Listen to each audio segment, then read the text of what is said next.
Hi, I'm Joe Gore for Acoustic Guitar Magazine, and today's lesson is called Free Your Thumb and Your Groove Will Follow.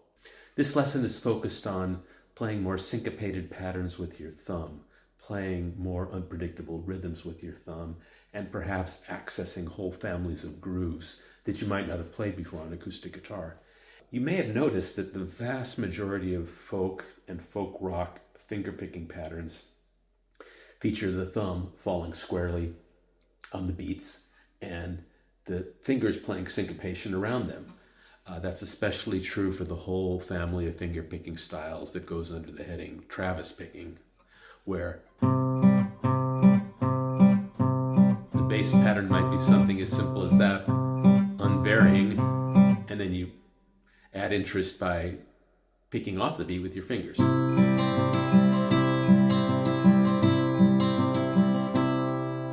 And if you're unfamiliar with that basic concept, now might be a good time to go back and check out some basic Travis picking patterns, because this lesson sort of assumes that you know how to do that already. And there's a zillion variations on the pattern, but one thing they all have in common is the thumb is just straight eighth notes. T, T.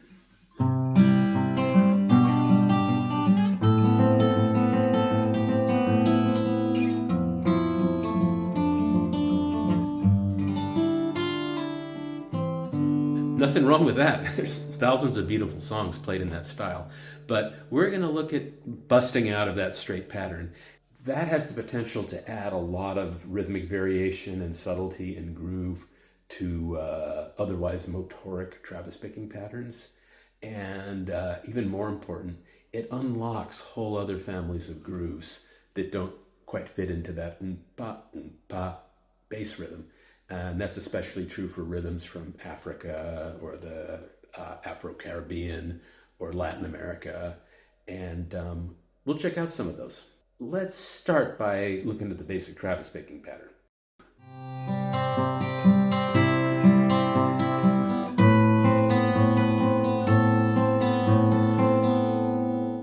It can be faster, it can be slower.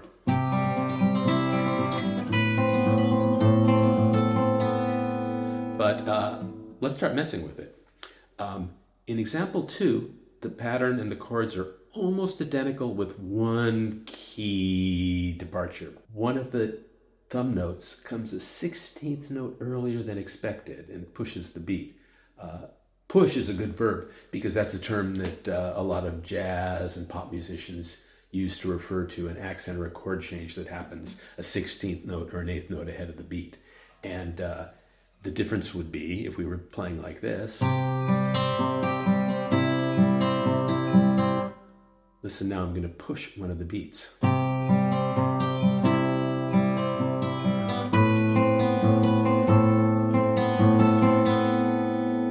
Let's try that with a metronome. 1, 2, 3, 4.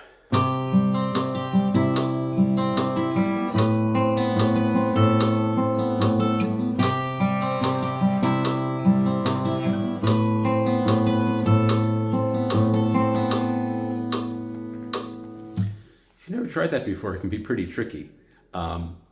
Example 3 is a little bit more warped.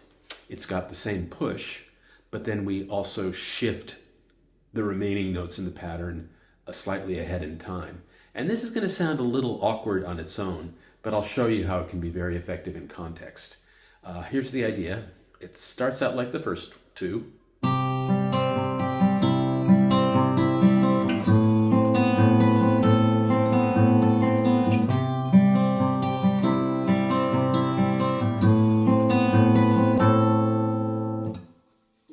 Let's try it over metronome. 1, 2, 3, 4.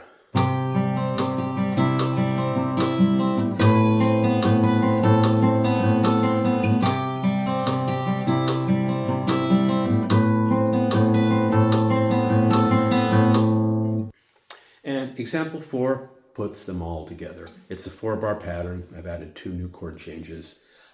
But even before we look at the chord changes, let's just focus on what the right hand is doing. I'm just going to hang on that C chord and show you the variations. Bar 1 and bar 3 are played traditional style with straight thumb rhythm, as in example 1. Bar 2 has that single push, as in example 2. And the fourth bar has that more lopsided rhythm that you heard in example 3.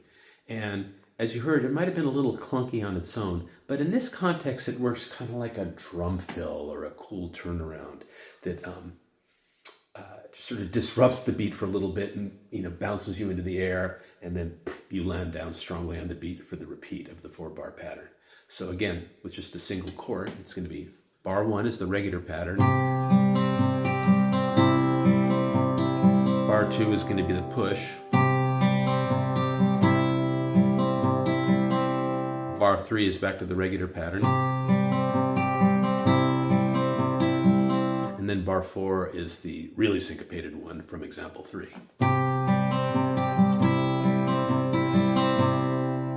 And altogether, it might be like...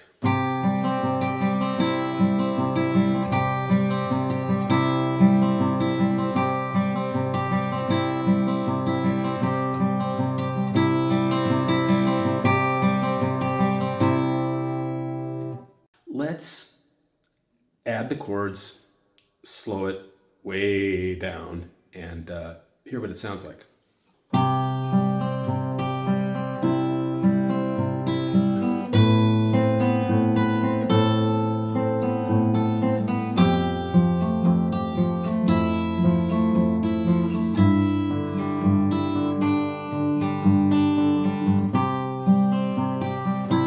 You get the idea.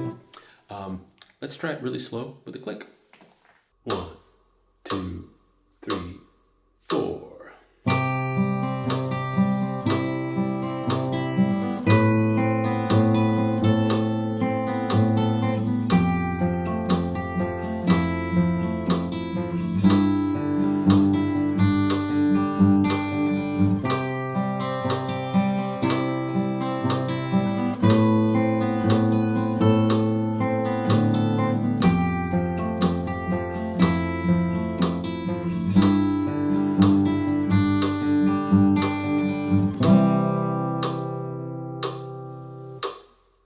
And just for fun, let's try it kind of fast. 1, 2, 3, 4.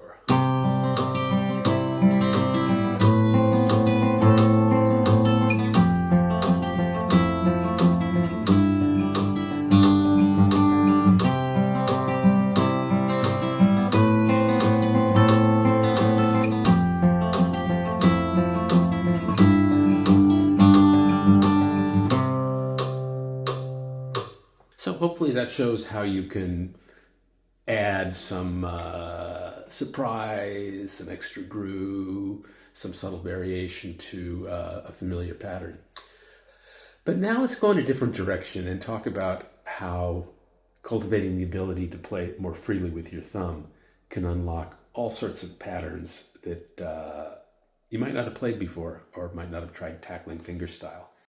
Let's start with example 5, which is based on a traditional old school Calypso pattern. And in all those Travis patterns, you're used to 1, 2, 3, 4.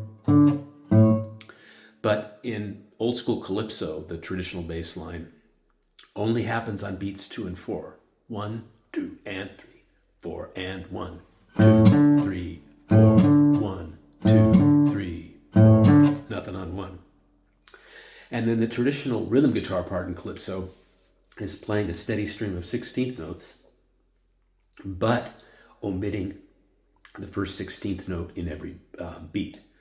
So instead of 1E and a 2E and a 3E and a 4E and it's and a, and a, and a, and a, and a, and a. Again, nothing on 1. 1, 2, 3, 4.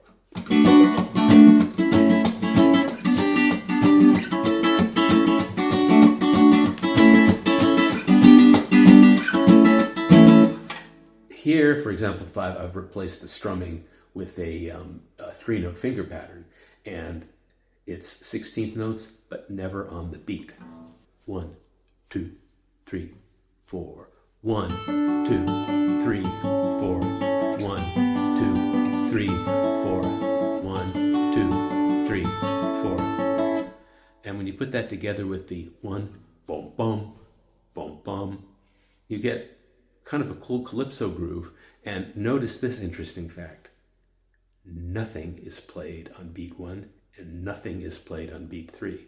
And in all those Travis patterns, 1 and 3 were where the heaviest accent is. And here there's zilch. 1, 2, 3, 4.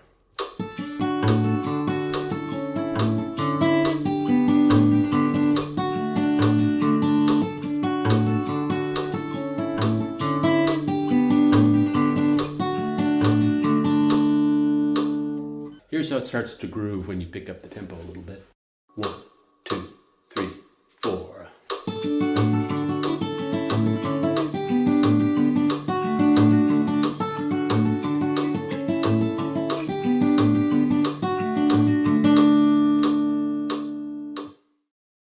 Example 6 is kind of similar to example 5 with one problematic difference. It's problematic until you get it under your fingers. And this one is going for more of a Latin feel, and it uses the traditional bass rhythm from Latin grooves, almost ubiquitous in all forms of Latin music. And that's a bass pattern called tumbao, Tumbao. And like the Calypso pattern, it's going 5-1, 5-1, except here the first note falls a 16th note earlier than in the Calypso pattern. So if before we were going 1, 2, 3, 4, 1, 2, 3, 4. Here we're going 1, 2, 3, 4, 1, 2, 3, 4. And as in example 5, I've added a 3-note finger pattern to go against that single syncopated bass line.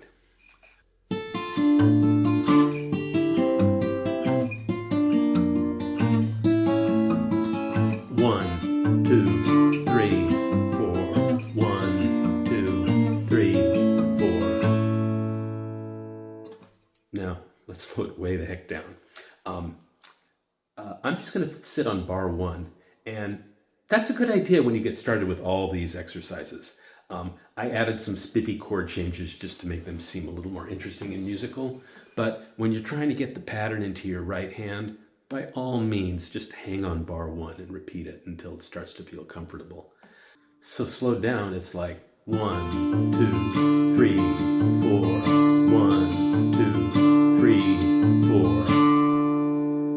4. And I'll play it again with the metronome, but there's a reason I was counting that out loud, because when you have these really syncopated patterns where you're not playing the main beats, just because you're not playing them doesn't mean you're not feeling them.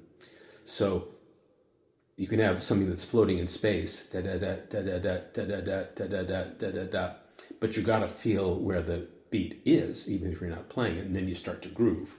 Da da da da da da da da da da da da da da. So that's what's happening here. But the metronome is a little more reliable than my counting, so let's hear that pattern again. 1, 2, 3, 4.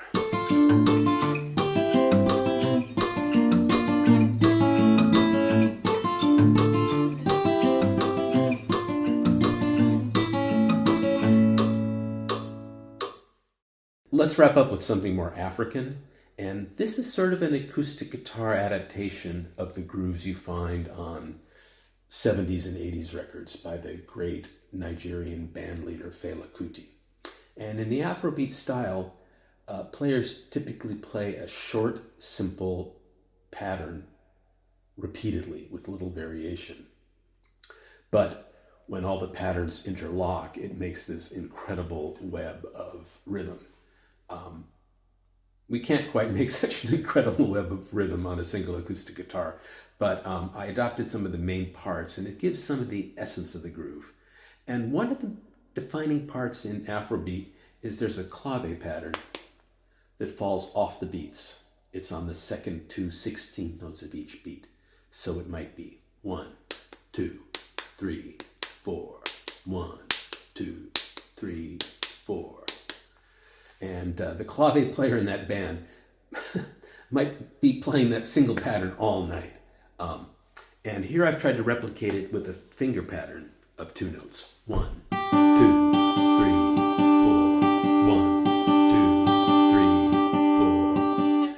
And then combining that with a typical Afrobeat bass groove.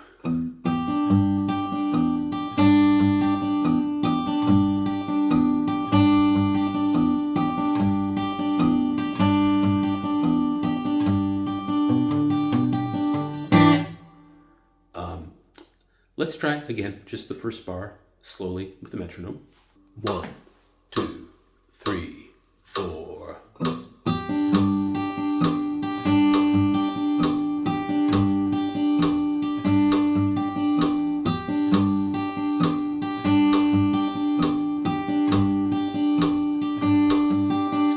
Now the same thing again, but here I'll spin it out into the 4-bar pattern, which works in a chromatic descending line, and again in bar 4 a rhythmic turnaround, like we had in example 4, to liven it up before the return to bar 1. 1, 2, 3, 4.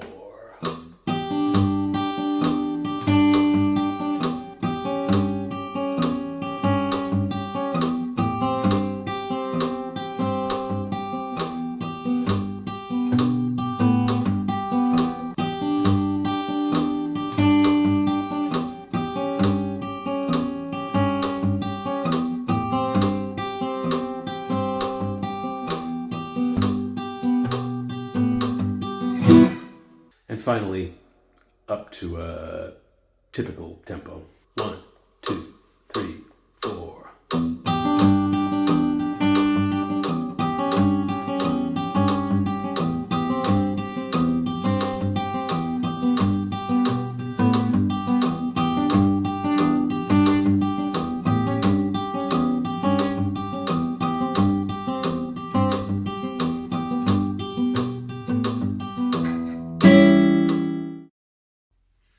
As you probably figured out, this is an endlessly deep topic with an emphasis on endless.